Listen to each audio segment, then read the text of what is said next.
자, 안녕하세요.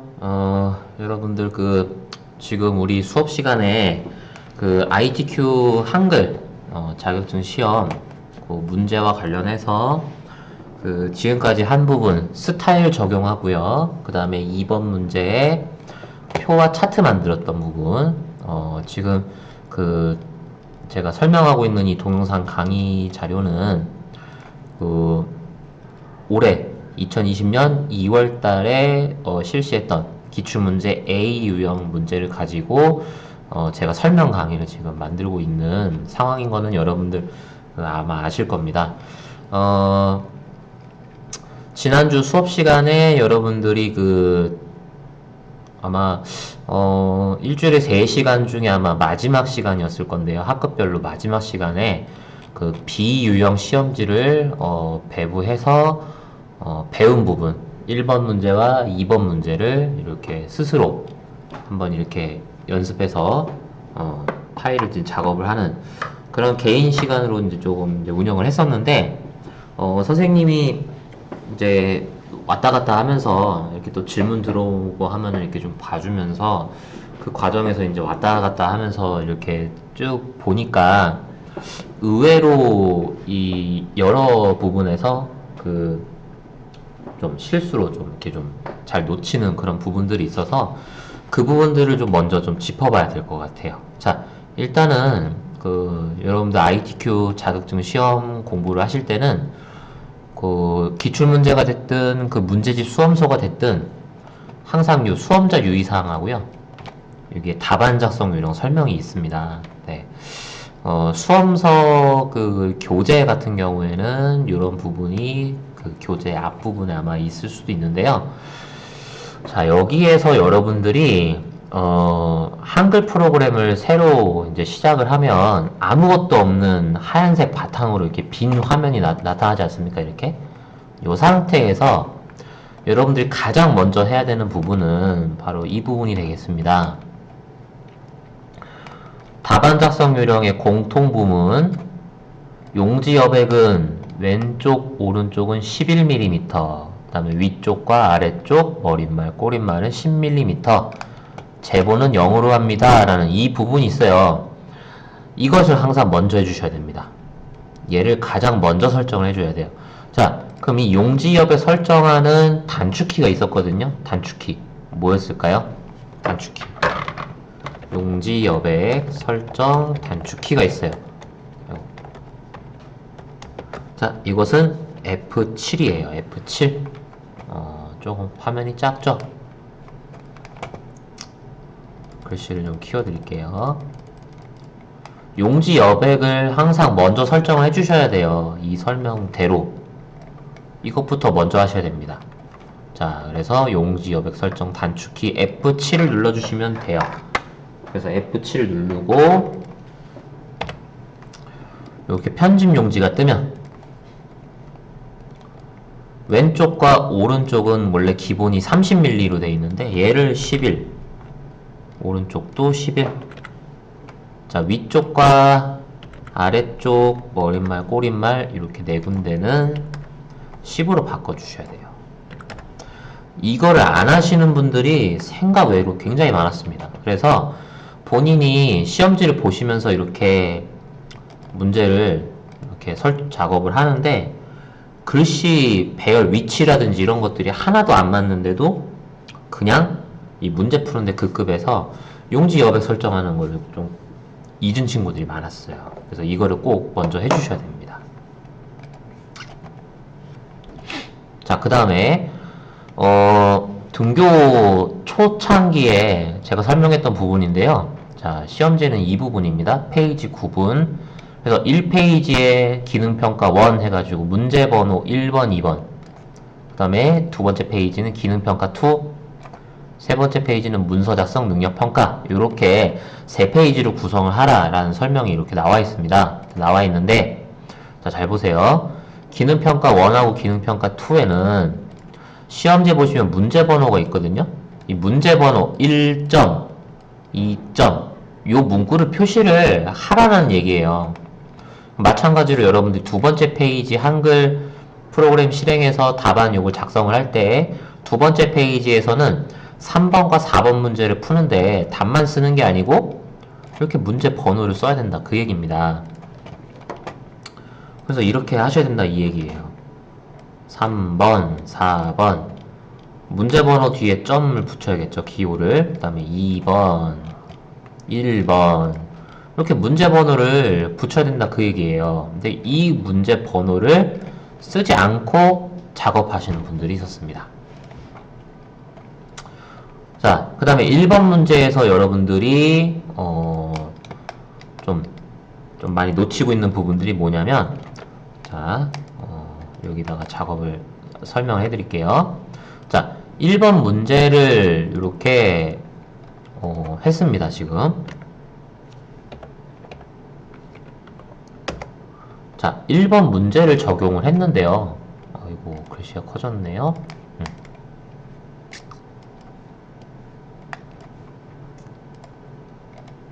자, 1번 문제를 쓰고 나서요. 제가 처음에 문제 설명을 뭐라고 했냐면, 이렇게 썼습니다. 네. 자, 문제 번호를 쓰고, 엔터를 눌러서 한 줄 밑으로 내린 다음에 영어와 한글을 작성을 하시라고 했고요.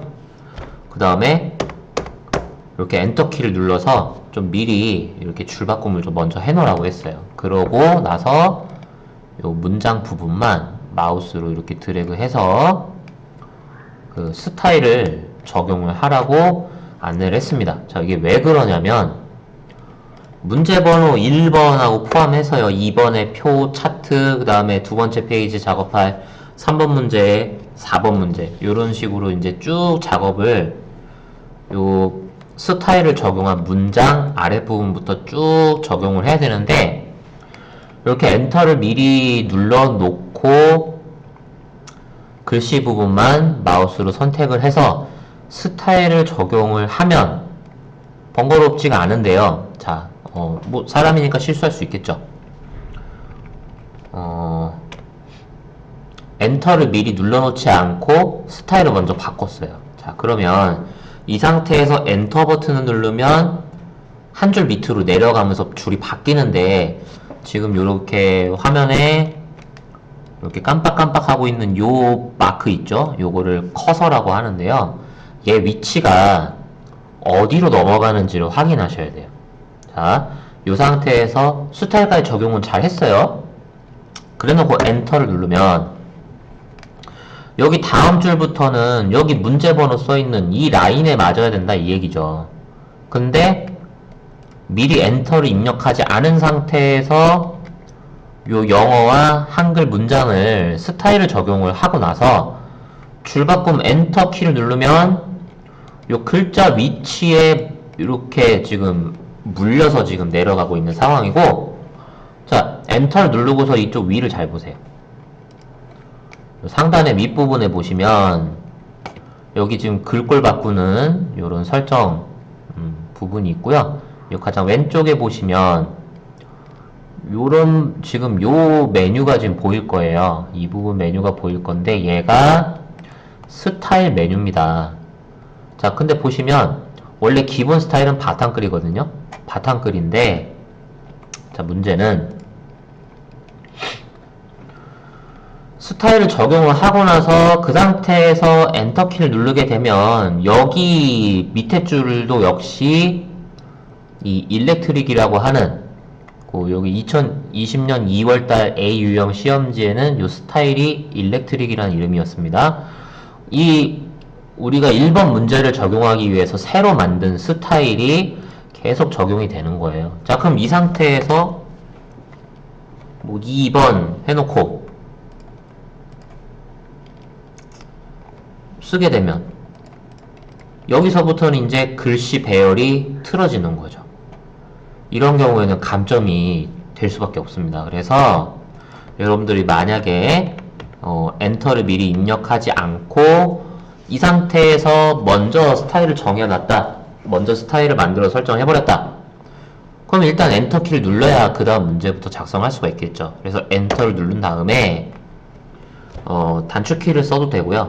단축키로 할 때는 컨트롤 키를 누르고 숫자 윗줄에 있는 키보드입니다. 윗줄에 있는 숫자 키입니다. 컨트롤 E를 누르시면 여기가 바탕글로 바뀌어요. 이쪽이 바탕글로 바뀝니다. 네. 단축키가 익숙하지 않으시면요. 엔터 눌렀을 때 이게 바탕글로 바뀌지 않기 때문에 이걸 눌러서 바탕글로 바꿔주시면 돼요. 무슨 말인지 아시겠습니까? 이 부분도 좀 생각 외로 이렇게 좀 연습이 좀 많이 됐음에도 불구하고 이렇게 순간적으로 이렇게 좀 잠시 잊고 작업을 한 거를 알 수 있었습니다. 자, 그래서 스타일 적용한 후에 엔터키를 눌렀을 때 커서가 글자 위치 쪽으로 맞춰진 상태로 내려가면 바탕글 스타일로 수정하시면 됩니다. 이렇게 말하면서 키보드 치니까 또 조금 생소하네요. 네, 이 부분을 저기 놓치지 마세요. 네, 좋습니다.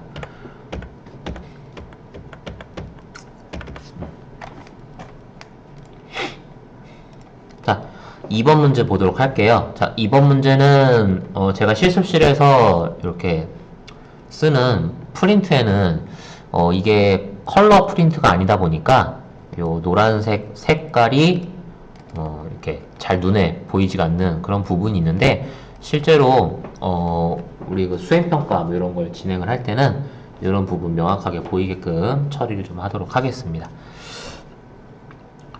표를 일단 만들고 나서요. 표를 일단 만들고 나서 여러분들이 이렇게 지금 색깔을 지금 표현하는 부분 있죠? 색깔. 자, 표의 한 칸을 뭐라고 하냐면 셀이라고 합니다. 셀. 자, 셀이라고 하는데, 자, 셀 배경색을 지정하려면 어떻게 하는 게 가장 쉽고 빠르게 할 수 있냐면 이 부분은 단축키를 활용하는 게 가장 좋습니다. 자, 색이 지정된 셀들을 마우스로 드래그하여 선택하시고 그 상태에서 자판, 키보드 자판 C를 누르면 셀 배경색을 지정하는 메뉴가 나옵니다. 이렇게 해서 그 색을 지정을 하시면 되고요. 자, 그 다음에 자, 셀의 테두리를 이중실선으로 바꿔야 하는 부분들이 있죠.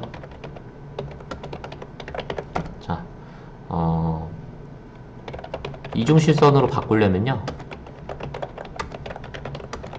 테두리 설정 창을 실행을 해야 됩니다. 자, 테두리 설정을 하려면 일단은 이중실선으로 바꿔야 하는 부분들이 포함된 셀들을 마우스로 드래그하여 선택하는 거예요. 자, 아까 예를 들어서 우리가 표의 가장 바깥쪽 전체 테두리 있죠? 전체 테두리가 이중실선으로 지금 돼 있거든요? 자, 이럴 때는 표의 모든 셀을 마우스로 드래그하여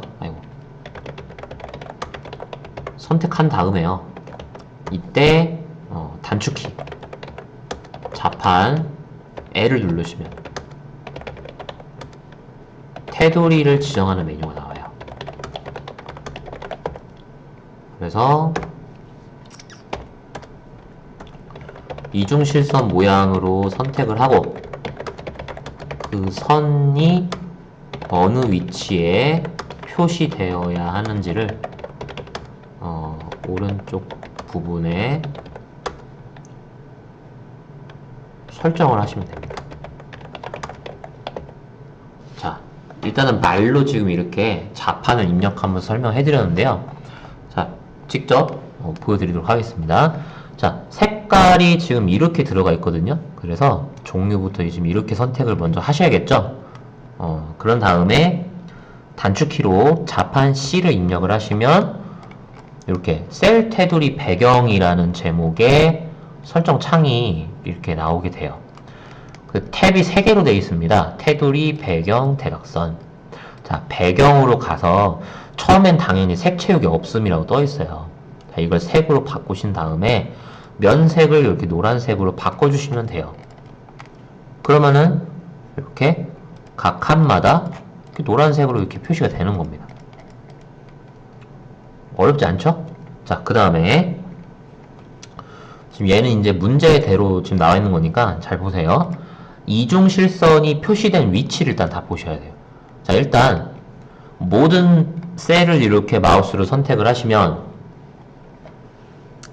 이 상태에서 위쪽, 아래쪽, 좌우 이렇게 겉에 테두리만 이중 실선이 표시가 돼야 되겠죠. 이 상태에서는. 요 안쪽의 테두리는 바꿀 필요가 없는 상황이에요, 지금. 모든 셀을 선택했을 때는 이게 하나의 큰 사각형이라고 생각하시고, 이 안쪽의 선은 그대로 설정대로 그대로 유지하시되, 가장 바깥쪽 테두리 부분만 두 줄로 선택을 하는 상황이잖아요, 그죠? 자, 그래서 이때는 단축키 L을 누르게 되면 아까와 동일한 설정 창이 떠요. 자, 그래서 색깔 지정할 때는 C를 누르고, 테두리 지정할 때는 L을 눌러라. 이 부분이 나는 헷갈린다. 그러면 설정할 때는 이렇게 탭을 옮기면 되거든요. 그래서 C나 L 둘 중에 하나만 외워놓으시면 돼요. 자, 그래서 이렇게 테두리 선택하시고 선 종류가 지금 두 줄로 나와야 되잖아요. 이중 실선 체크하시고 이 상태에서 안쪽 선은 바꿀 필요 없이 전체 테두리만 바꾸게 하려면 뭐 어떻게 눌러야 돼요? 그렇죠. 여기 바깥쪽 이렇게 눌러주시면 되는 거예요. 자, 그럼 이 상태에서 이제 또 여러분들 보시면 이렇게 종류부터 평균까지 이렇게 옆으로 이렇게 한 줄만 이렇게 선택을 하시면 이 상태에서는 각 선택된 셀마다 아랫부분에 두 줄이 표시가 돼야겠죠. 그리고 같은 방법으로 종류부터 이렇게 가스차까지는 이렇게 선택한 셀들은 전부 오른쪽에만 이중실선이 표시가 돼야 되는 상황이죠. 같은 방법으로 자판 단축키 L 눌러가지고 표시하시면 돼요. 됐습니까? 자, 그 다음에 이 부분 마우스로 이렇게 드래그 할 때는 최소 이렇게 두 칸이 움직여져야 이렇게 선택이 됩니다. 이렇게 하고 나서 이 상태에서 마우스로 클릭했을 때 한 칸을 선택을 할 수가 있죠. 자, 근데 이렇게 하려면 마우스로 움직이는 작업 필요하고 마우스 왼쪽 버튼 누르는 작업이 필요합니다. 두 번에 걸쳐서 작업을 해야 되는데 이거를 마우스 클릭 한 번으로 키보드를 이용을 해서 한 번에 셀 한 개, 즉 한 칸만 선택할 수가 있거든요. 자, 그러려면 일단 X 표시해야 되는 부분이 이쪽이죠. 왼쪽 버튼 눌러서 안쪽에 커서를 배치를 시켜주세요. 그런 다음에 단축키 F5입니다. F5 키를 누르면 이렇게 한 칸이 바로 선택이 돼요. 이 상태에서 대각선 표시를 할 건데 이것도 선이잖아요. 그래서 선 설정하는 단축키 L 누르시고 대각선 탭으로 가서 X 표시하면 됩니다. 이렇게 선 설정을 하시면 돼요. 자, 그 다음에 ITQ 한글 문제에서는요, 공통적으로 차트를 만들 때 마우스로 이 칸을 어디서부터 어디까지 선택을 해야 되냐면 노란색 배경이 표시된, 즉 색깔이 들어간 칸, 요 부분만 드래그 하시는 거예요. 그러고 나서 마우스 오른쪽 버튼 눌러서 차트 만들기, 이렇게 해서 차트 만들면 돼요. 자, 그 차트 만드는 설명은 지난번 그 온라인 클래스 때 올려두었던 그 강의 자료를 보시면서 이렇게 하시면 되겠습니다. 자, 그 다음에 어쨌든 자 2번까지 다 이제 완성을 했습니다. 그러면 이제 3번과 4번 문제는 첫 번째 페이지가 아니고 두 번째 페이지, 이런 식으로 두 번째 페이지에다가 작업을 해야 되거든요. 자, 근데 여러분들 엔터키를 쭉 누르다 보면 어느 시점에 페이지가 바뀌어요. 그죠? 자, 근데 경우에 따라서는 엔터키를 엄청 많이 눌러야지 페이지가 바뀌는 경우가 있죠. 그럼 굉장히 번거롭습니다. 그죠? 자, 번거로움을 해결할 수 있는 방법 알려드릴게요. 자, 일명 페이지 나누기라는 설정인데요. 이 페이지를 강제로 나누어서 다음 페이지를 만들어서 작업이 가능합니다. 그럼 뭐 어떻게 하면 되느냐? 컨트롤 키를 누른 상태에서 엔터 키를 누르시면 돼요. 자, 그러면 커서가 있는 상태에서 컨트롤 키 누르고 엔터 키를 눌러주면 바로 지금 엔터 눌렀을 때 나오는 이런 표시 없이 바로 두 번째 페이지 넘어가는 거죠. 확인됐죠? 이렇게 해서 바로 작업이 가능합니다. 자, 그래서 첫 번째 페이지에서 두 번째 페이지 넘어갈 때는 컨트롤 엔터 키를 눌러주시면 쉽게 작업을 할 수가 있겠습니다. 자, 3번 문제는 여러분들 그 기능평가 2에 해당이 되고요. 이 3번 문제 배점이 가장 낮습니다. 크게 어렵지는 않고요. 자, 이 부분은 3번 문제는 뭘 하는 거냐면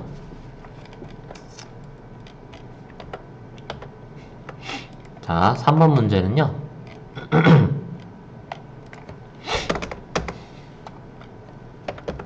자, 3번 문제는 수식 편집기로 수식을 입력하는 문제입니다. 수식 편집기로 수식을 입력하는 문제. 자, 수식 편집기를 가장 많이 사용하는 선생님들이 계세요. 어떤 과목 선생님일까요? 그렇죠. 수학입니다. 수학. 그리고 과학 선생님들도 쓰십니다. 하지만 수학 선생님이 가장 많이 쓰세요. 자, 이 수식 편집기는요, 여러분들 이렇게 생겼습니다.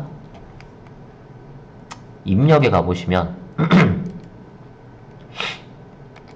입력에 가보시면, 이렇게 수식이라는 버튼이 있을 거예요. 그죠? 자, 수식 눌러주세요. 자, 그러면 이런 창이 뜹니다. 조금만 확대를 덜 해봅시다. 자, 수식 편집기라는 창이 떠요. 자, 여기에서 여기 보시면 여기에 각종 버튼들이 딱 보이거든요. 자, 그래서 여기에 해당되는 것들을 문제를 보시면서 찾아서 그대로 입력하시면 돼요. 그대로 입력하시면 됩니다. 자, 그럼 일단 문제부터 한번 보도록 할게요. 여러분들은 문제 번호만 이렇게 쓰시면 됩니다.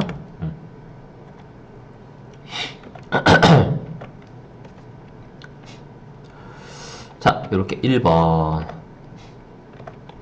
조금 이렇게 한 두 칸 정도 이렇게 스페이스바로 두 칸 정도 이렇게 띄어쓰기 해주시면은 조금 더 보기 좋을 것 같고요. 자, 1번 문제 보시면 이렇게 생겼습니다. 자, 이런 수식을 입력을 해야 돼요. 자, 이거를 이렇게 사람 인자 약간 이렇게 저기 좌우 대칭 시킨 형태의 요 그리스 소문자인데요. 람다라고 하는 그리스 소문자입니다. 람다. 자, 그래서 람다분의 1은 1.097 곱하기 10의 5제곱 괄호 열고 2의 제곱분의 1 빼기 n 제곱분의 1 이런 수식을 입력을 하셔야 됩니다. 자, 수식이 들어간 상태에서 더블 클릭을 하시면 이렇게 수식 편집기가 이렇게 열립니다. 자, 이거를 요런 버튼들을 이용을 해서 해당 문자나 이런 분수 표현 곱하기 이런 분수 표현 이런 것들을 찾아서 정확하게 입력을 한 것 뿐입니다. 자, 수식을 입력할 때는 이렇게 위에 큰 창에서 할 수도 있고요. 아래쪽에 여기에서 할 수도 있습니다. 자, 한번 볼까요?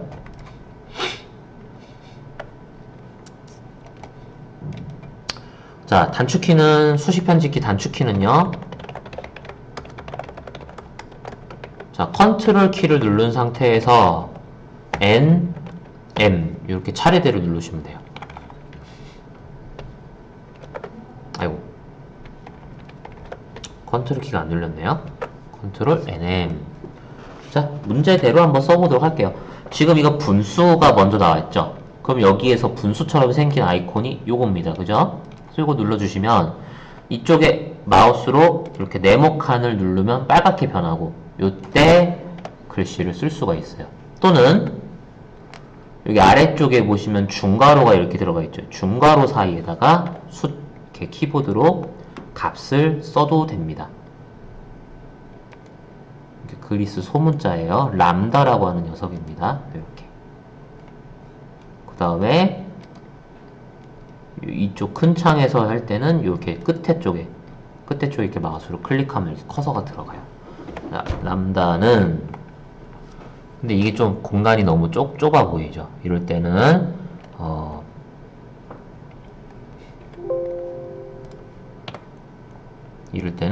요 지금 마크 보이세요? 이렇게 생긴 거. 자, ESC 자판 바로 밑에 쪽에 있습니다. ESC 키랑 탭 키 사이에 있는 숫자 1 왼쪽에 물결 표시 있는 자판 보이시죠?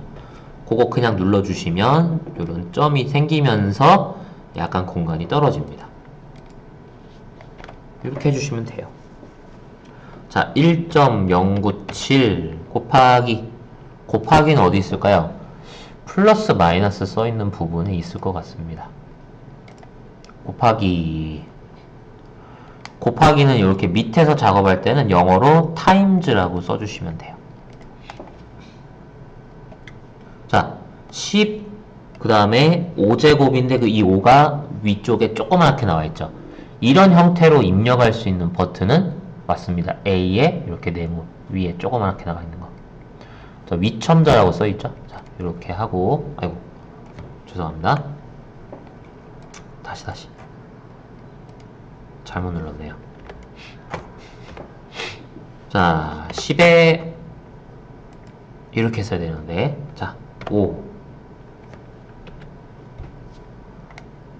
그 다음에 어쨌든 이 큰 창에서 입력을 하시려면, 입력이 끝났으면, 이 끝에 그냥 빈 공간 쪽에 이렇게 마우스를 왼쪽 버튼 꾹 눌러주세요. 그럼 이렇게 커서가 크게 나옵니다. 자, 그 다음에 괄호 열고 분수가 나오네요. 자, 분수 1. 그 다음에 2의 제곱인데요. 요 위첨자 요 버튼을 눌러서 이렇게 처리해도 되는데, 자, 키보드 자판을 이용하는 거 알려드릴게요. 자, 1분의 여기 n제곱이죠. 알파벳 n 쓰시고요. 이 상태에서 여러분들 그 위쪽에 숫자 써있는 키패드 쪽에요. Shift 키 누른 상태에서 윗줄에 숫자 6 키 한번 보실까요? 6 위에 이렇게 이모티콘 이렇게 눈웃음 이렇게 돼 있는 꺽쇠 보이시죠? 요걸 눌러주시면 위에 조그맣게 글씨를 쓸 수 있는 요 작업이 가능합니다.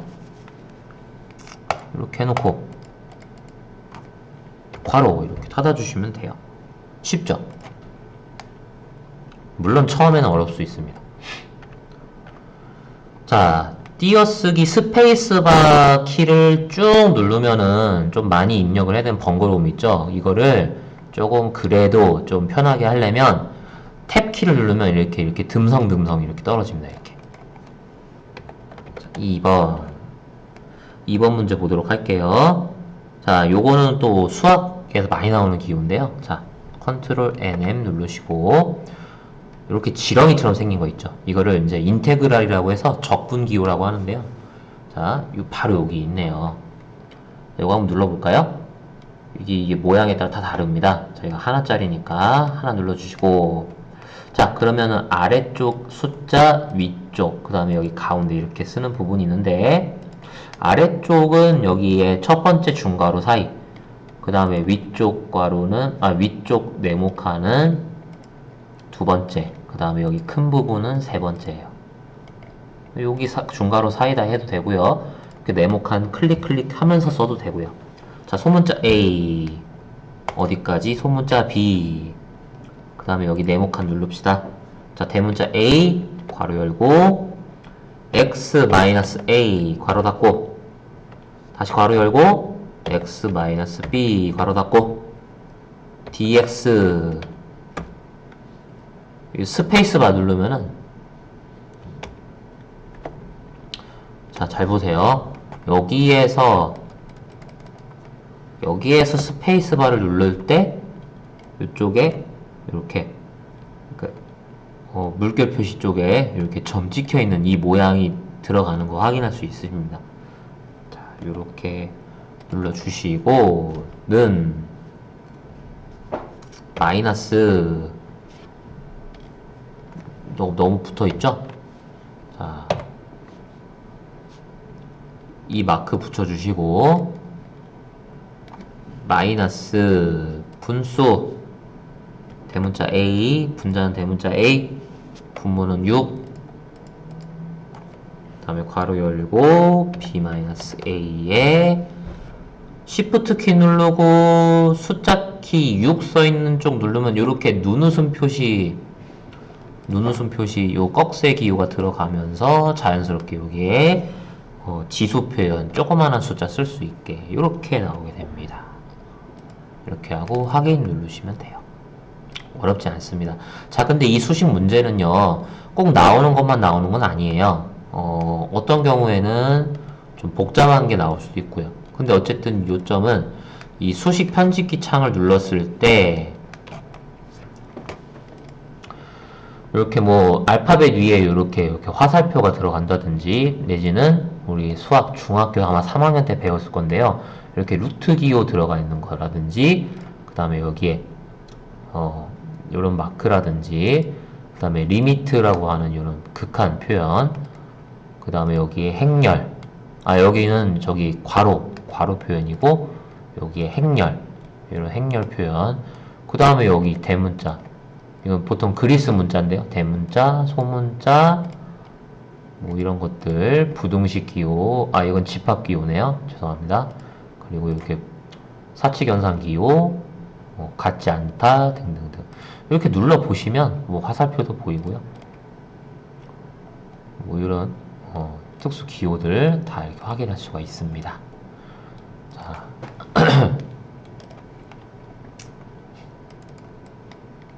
자, 그래서 이렇게 수식 편집기 메뉴를 이용을 해서 이렇게 식을 이렇게 넣으면 돼요.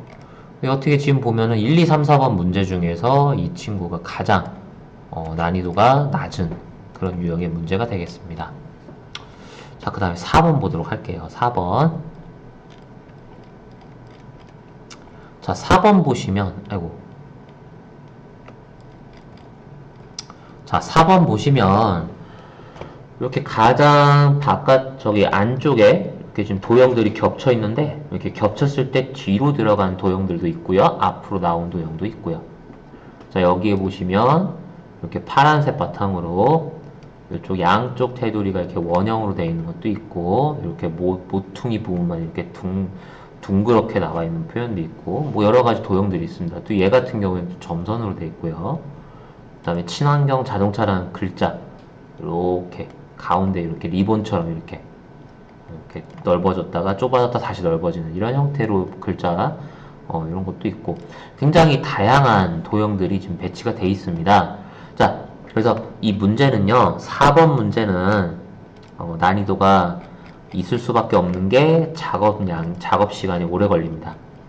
이런 도형들을 다 그려내니까요. 자, 그리고 문제를 보시면 출력 형태 문제를 보시면 이렇게 화살표가 가리키는 부분에 대한 설명이 이렇게 적혀 있습니다. 자, 그러니까 예를 들어서 이렇게 보시면 전기차 vs 수소차는 글상자로 만드는 거예요. 크기 나와 있고요, 색깔 나와 있고요, 글꼴 나와 있죠, 이렇게 정렬 나와 있습니다. 자, 그 다음에 여기에 친환경 자동차, 그 다음에 ABC 주식회사 요거를 감싸고 있는 요 양쪽 모서리가 동그랗게 나와 있는 이 그림은 크기가 이렇게 나와 있습니다. 자, 그 다음에 친환경 자동차는 글맵시 이용하라고 되어 있고, 여기에 그림은 요런 위치에 이런 로고 1이라는 이름의 그림이 있다. 뭐 이렇게 나와 있고요. 크기 나와 있고, 그림 효과 나와 있고요.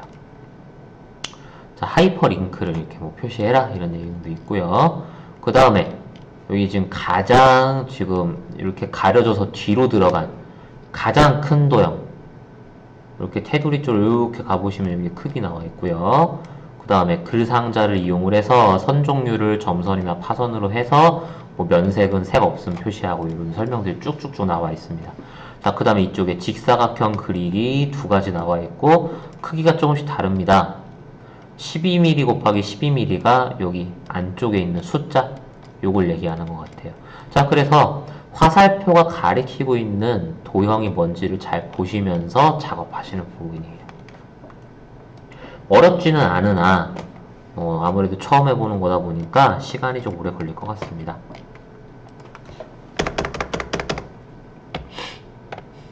자, 4번 4점 이렇게 하고요. 그림을 일단 그려보는데요. 자, 이 그림 그리는 것도 순서가 있어요. 자, 지금 도형들이 이렇게 겹쳐 있죠. 가장 먼저 그릴수록 뒤에 가려집니다. 이게 포인트예요. 그럼 뭐부터 그려야겠어요? 그렇죠. 가장 큰 직사각형을 그려야 됩니다. 가장 큰 직사각형은 크기가 110에 140이었어요. 자, 그래서 이쪽에 입력 요 메뉴 탭을 누르면 이렇게 개체해가지고 이렇게 나와 있죠. 이렇게 직사각형 그려주세요. 그려주시고, 자, 단축키 P입니다. 단축키 P.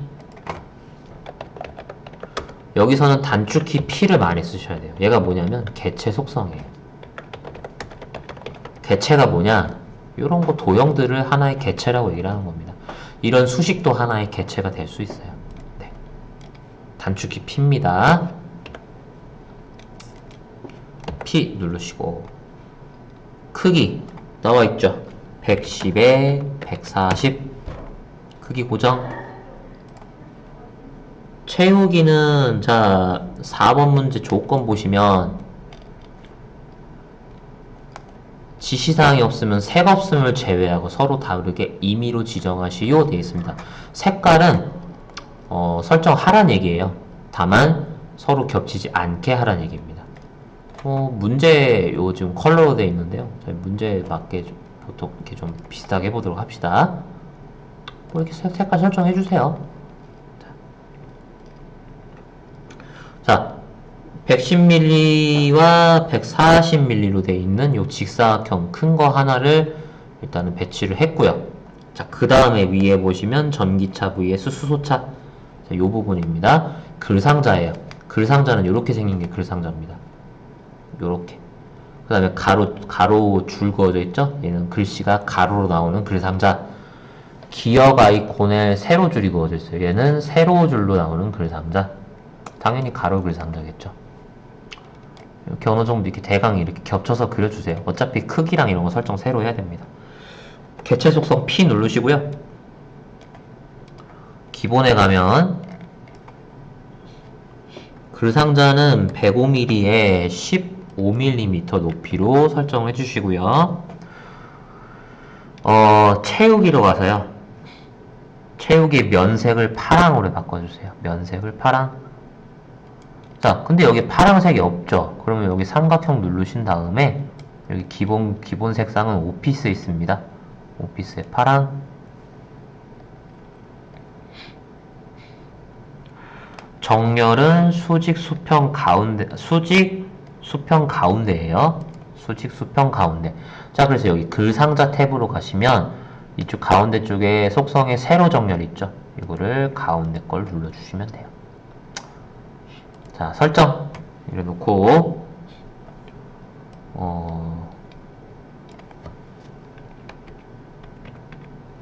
이렇게 키보드 방향키를 가지고 이렇게 정교하게 작업해 주시면 돼요. 자, 그 다음에 전기차 vs 수소차 가운데 정렬 시켜 주시고 글자색은 흰색으로 하라고 했어요. 흰색은 없습니다. 기본에 가야 있어요. 자, 흰색.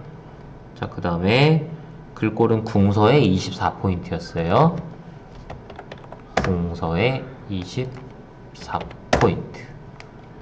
이렇게 작성해 주시면 됩니다. 자, 됐나요? 자, 그 다음에 해줄 거. 친환경 자동차랑 ABC 주식회사 요 도형 감싸고 있는 바깥쪽 도형 있죠? 이렇게 테두리, 양쪽 모서리 테두리. 아, 이거 안 했네요. 자, 개체 속성 다시 들어가 볼게요. 글상자 개체 속성 들어가 볼게요. 자, 세 번째 선입니다. 선.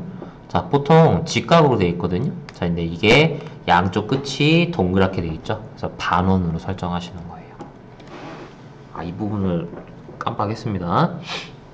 자, 그 다음에 자, 양쪽 모서리만 동그랗게 하려면 일단 사각형을 그리셔야 돼요. 사각형. 사각형. 태강이 이제 이런 식으로 됐죠? 자, 이렇게 하고 개체 속성 P 누르시고 기본에 가서 크기 똑같이 지정해 주시고 120에 50입니다. 120에 50.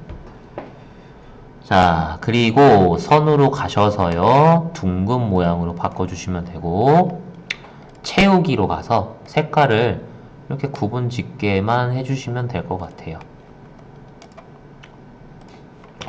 자, 물론 시험지에는 이렇게 약간 밝게 나와 있는데 이건 상관없어요.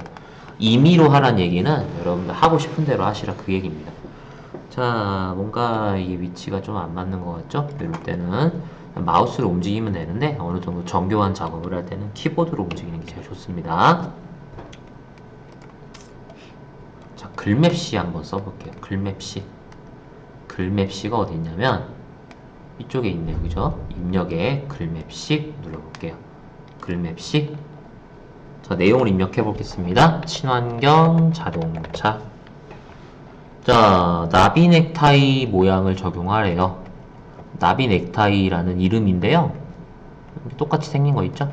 자, 이렇게 해주시고 글꼴은 굴림. 글꼴은 굴림. 설정. 이렇게 해주시면 되는데요. 얘가 지금 가장 뒤로 숨었어요. 자, 그럴 때 어떻게 하느냐? 마우스 오른쪽 버튼 눌러보시고 맨 앞으로 한번 눌러볼게요. 변화가 없네요. 그럼 다시 오른쪽 버튼 눌러서 본문과의 배치, 글 앞으로 이렇게 눌러주시면 됩니다. 자, 빨강색으로 하라고 했거든요. 자, 그럼 이 상태에서 P 눌러볼게요. P 눌러볼게요. P. 채우기를 빨간색으로 바꾸면 돼요. 그러면 글씨가 빨갛게 바뀝니다. 자, 그리고 이 글씨 크기가 60에 30mm거든요. 자, 그래서 다시 P 눌러주시고 기본에 60에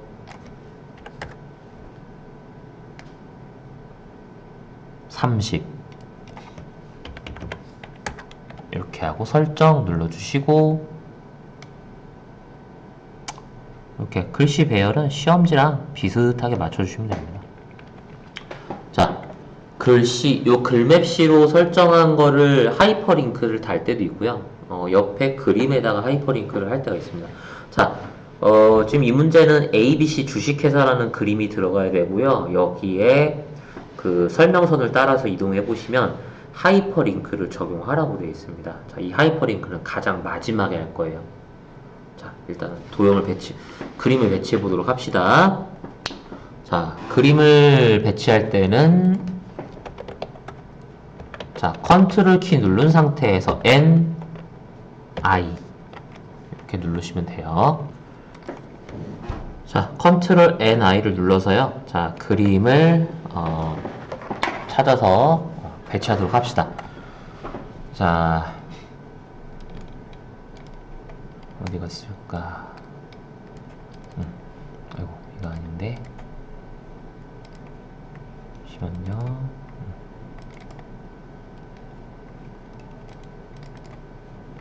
자, 여기에 보시면 ABC 주식회사라는 로고 1이라는 그림이 있고요. 자, 요거를 문서에 포함 체크가 된 상태에서 넣기 눌러볼게요. 자, 이 상태에서 또 그림이 뒤로 숨었죠. 자, 자, 그래서 일단 아까 요 글맵시 앞으로 빼냈던 것과 동일하게 오른쪽 버튼 눌러서 일단 맨 앞으로 눌러보세요. 그래도 반응이 없다? 다시 눌러서 본문과의 매치 그래프로. 자, 이 상태에서 개체 속성 단축키 P 누릅시다. 그림은 40mm 곱하기 30이에요. 40mm 곱하기 30. 그 다음에 그림 효과가 회색조 또는 그레이스케일이거든요.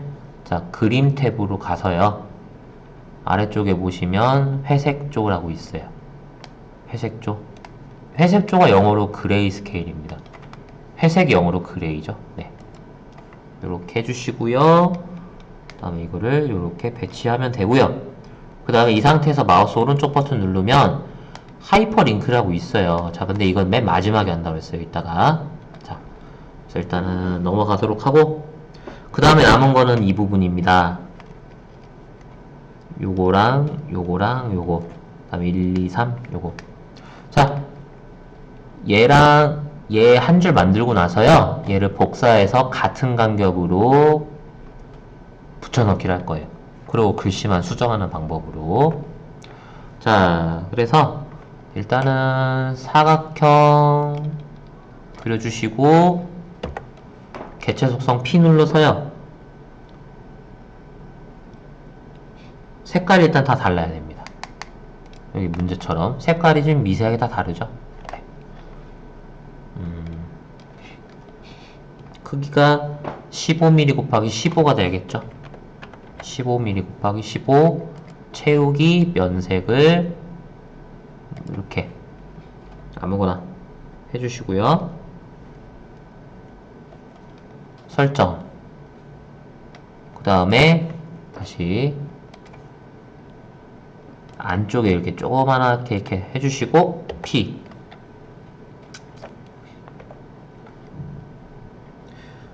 안쪽에 12mm짜리 정사각형은요, 색깔이 흰색이에요. 이렇게 흰색이라고 써있죠? 면색은 흰색이고, 선에서 이렇게 둥근 모양으로 바꿔주셔야 됩니다. 자, 이렇게 키보드로 이렇게 조그만, 이렇게 움직여서 이렇게 맞아야 됩니다. 자, 그 다음에 숫자가 들어가야 되죠? 자, 이 상태에서 12mm짜리 정사각형의 둥근 모양으로 만든 이 하얀색 거를 선택을 하시고 마우스 오른쪽 버튼 누르시면 도형 안에 글자 넣기라고 있어요. 마우스 오른쪽 버튼에 도형 안에 글자 넣기 1 써주시면 되고요. 글자는 도둠의 20포인트.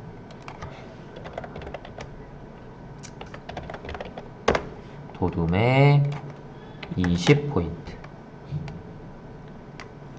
이렇게 해주시면 됩니다.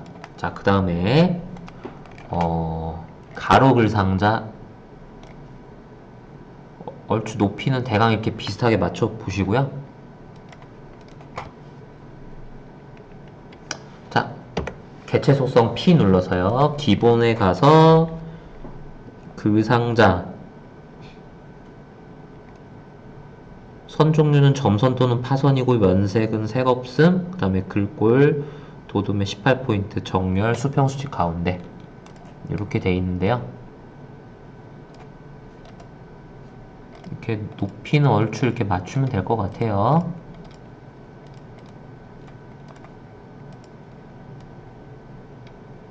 간격이랑 이렇게 좀 눈대중으로 보시면서 맞춰주시면 될 것 같습니다. 크기가 명확하게 안 나와 있거든요. 네. 자, 그리고 개체 속성 P 누르시고 선 탭으로 가서요. 선 종류를 점선 또는 파선 두 번째 거 선택해 주시면 돼요. 그 다음에 면색은 채우기에 가서 색 채우기 없음. 그 다음에 글씨를 쓰면 됩니다. 자, 글 상자는 여기 세로 정렬 가운데로 되어 있고요. 자, 글씨는 도둠의 18포인트. 자, 글씨 일단 먼저 쓰시고 가운데 정렬하고 글씨가 도둠의 18포인트거든요. 둠에 18포인트. 이렇게 해주시면 돼요. 자, 이렇게 해놓고,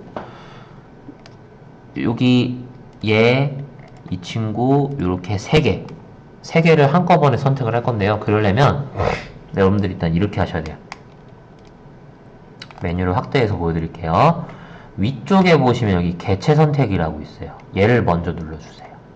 자, 얘를 누른 상태에서 여기 네모 바깥쪽 부분 있죠? 이 네모의 바깥쪽 하얀색 부분 이쪽에서 마우스로 드래그 하고서 이렇게 드래그 하면 이렇게 점선 표시가 뜨죠? 이 점선 안에 이 도형들이 다 들어가게. 어디에서 마우스 버튼 떼느냐? 이 맞은편 하얀색 부분에서. 자, 이렇게 하면은, 자, 보세요. 요거 글 상자 선택된 그 네모 마크 뜨죠? 여기에 초록색 요 사각형들 뜨죠? 그 다음에 안쪽에 요거 뜨죠? 자, 요 상태에서요. 컨트롤 시프트 키를 누르세요. 컨트롤 시프트 키 누르면은 마우스 포인터 화살표 위에 플러스 버튼이 있어. 플러스 요 마크가 떠요. 컨트롤 시프트 동시에 누르는 겁니다. 컨트롤 시프트 동시에 누른 상태에서 왼쪽 버튼 꾹 눌러서 이렇게 밑으로 당겨주세요.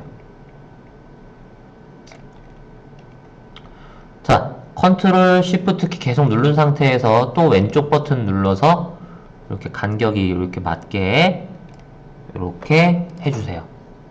자, 그러고 나서 다시 위에 메뉴 가서 어디 갔니? 이렇게 편집에 가서 아니다.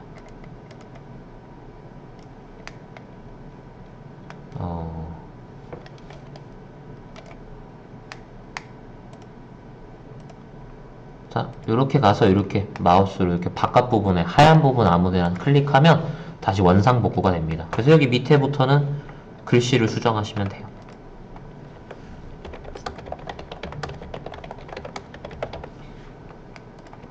그 다음에 무공해 저렴한 충전 비용. 자, 그 다음에 여기 2번, 3번 바깥쪽에 요 15 곱하기 15짜리 정사각형 도형 있죠? 얘 테두리 선을 클릭하시고 P 눌러서 채우기를 색깔을 구분 지어주세요. 이렇게 구분 지어주세요. 서로 다르게만 표시하면 되거든요. 자, 이렇게. 자, 이렇게 해서 그림을 다 완성을 했습니다. 자, 그 다음에 잘 들으세요. 3번째 페이지로 넘어가게 되면 이 문서 작성 능력 평가라는 이 문제를 풀어야 되거든요. 자, 근데 여기 잘 보세요. 여기에 제목 글씨가 있고요. 여기 설명을 보시면 책갈피, 이름, 자동차 이렇게 되어 있습니다. 자, 이 제목에 책갈피를 지정을 해야 되는데요. 자, 이 부분을 주목해야 되는 게 뭐냐면, 자, 아까 여기 하이퍼링크 가장 마지막에 등록한다고 그랬죠? 잘 보시면 하이퍼링크 설명이 여기 있어요. 문서 작성 능력 평가에 변화에 직면한 자동차 시장, 제목에 설정한 책갈피로 이동 이렇게 되어 있습니다. 그래서 하이퍼링크를 설정하려면 책갈피를 등록을 해야 돼요. 그러려면은 여기에 제목을 먼저 쓰셔야 됩니다. 자, 근데 보시면 여기 3번째 페이지에 보시면 여기에 쪽 번호가 있는데요. 여기 기능평가 1, 2 이거 1, 2, 3, 4번 문제에 보시면 여기에 쪽 번호가 표시가 안 돼 있습니다. 지금. 그리고 여기에 머릿말도 있어요. 근데 이 앞부분은 머릿말도 없어요. 자, 그렇단 얘기는 다음 페이지 3번째 페이지로 넘어갈 때는 아까 우리가 1, 2번 문제 풀고 나서 3, 4번 문제를 풀 때는 아까 요런 형태였죠? 자, 1, 2번 해서 표랑 차트 다 완성했을 때 이렇게 엔터키를 계속 누르는 번거로움이 있으니까 페이지 나누기라는 개념을 도입을 해서 쉽게 처리하자고 해갖고 이제 컨트롤 키 누른 상태에서 엔터 키를 누르라고 했거든요. 자, 근데 2번째 페이지에서 이 문서 작성 기능 평가 부분으로 3번째 페이지로 이동할 때는 구역 나누기라는 것이 실행이 돼야 돼요. 구역 나누기. 구역 나누기. 얘는요, 두 번째에서 세 번째 페이지로 넘어갈 때는 이렇게 하세요. Alt 키를 누르시고 Shift 키를 눌러주세요. 그리고 그 상태에서 엔터 키를 입력하세요. 자, 근데 아까 두 번째 페이지 넘어갈 때는 컨트롤 엔터 누르라고 그랬고, 또 여기서는 Alt Shift 엔터 누르라고 했거든요. 이게 헷갈린다. 그러면 무조건 이걸로 하세요. 무조건 다음 페이지로 넘어갈 때는 Alt Shift 엔터 키를 눌러서 처리하세요. 그러면 문제 없습니다. 자, 그러면 이렇게 되는 거죠. Alt Shift 엔터를 누르게 되면 이 부분 표현이 바뀝니다. 지금 1/1 구역이죠. 두 개 페이지로 작업이 돼 있고 이 두 개 페이지는 서로 하나의 구역으로 돼 있다. 그래서 첫 번째 페이지든 두 번째 페이지든 머릿말, 쪽번호 이런 거를 설정할 때 일괄적으로 반영이 됩니다. 자, 근데 구역을 나누게 되면 특정 구역만 적용이 가능해요. 자, 그래서 아까 뭐라고 했죠? Alt 키 누르고 Shift 키 누른 상태에서 엔터 키 입력하라고 했습니다. 자, 그러면 1-1/1 구역이라고 되어 있는 이 표현이 바뀌어요. 어떻게 바뀌는지 잘 보세요. 아이고, 어허, 이 그림이 이렇게 넘어갔네요. 자, 다시.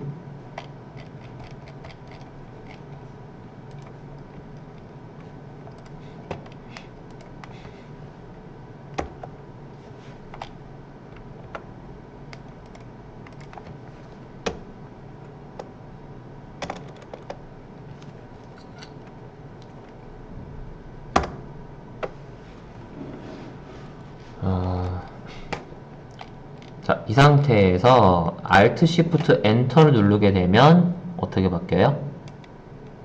그렇죠. 2-2/2 구역으로 바뀝니다. 자, 그럼 이게 두 번째 구역이란 얘기예요. 한 문서 파일에서 작업은 하고 있지만 두 번째 페이지까지는 하나의 구역이었고 여기에서 세 번째 페이지로 넘어가는 순간 우리가 눈으로는 여기 상태에서는 보이진 않지만 구역이 나눠져가지고 이 세 번째 페이지에서 작업하는 거는 앞에 두 개 페이지에는 일괄적으로 적용을 할 수도 있지만 적용을 안 할 수도 있다라는 거. 자, 문서 작성 능력 평가 부분 보세요. 여기는 문제 번호가 안 써 있습니다. 그래서 여기는 그냥 제목이랑 이렇게 글씨를 쓰면 돼요. 자, 일단 여기에 글씨 부분을 작업을 하도록 합시다. 엔터 키를 한 여러 번 눌러주세요. 자, 그 다음에 제목 글씨를 일단 써봅시다. 변화에 직면한 자동차 시장. 이 글씨 일단 가운데 정렬 시켜 놓으시고요. 도둠의 18포인트로 바꾸세요. 시험 문제 나와 있죠. 도둠의 18포인트. 자, 이 상태에서 이 제목 위에 동력원의 변화라는 조그만한 글씨가 있거든요. 자, 얘가 덧말입니다. 덧말에다가 동력원의 변화. 자, 이 창은 여기 입력해 보시면 이쪽에 덧말이 있고요. 여기 지금 창이 열린 상태라서 얘가 안 눌러지는데 여기에 삼각형 버튼 눌러보면 덧말 넣기라는 메뉴가 있습니다.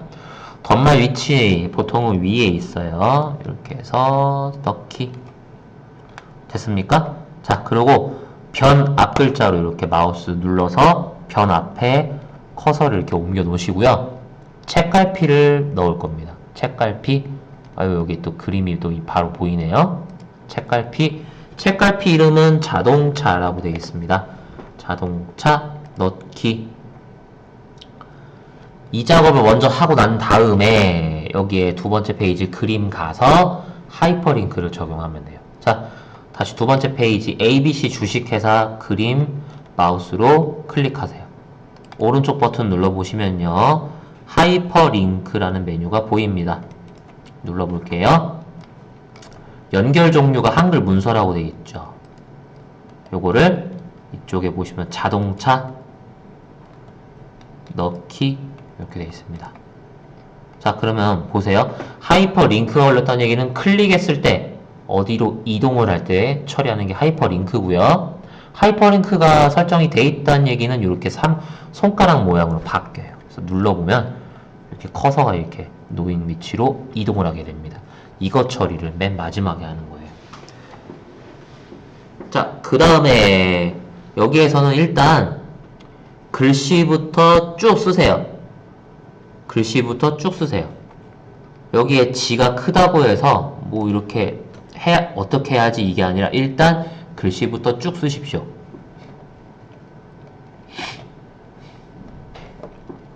얘도 마찬가지예요.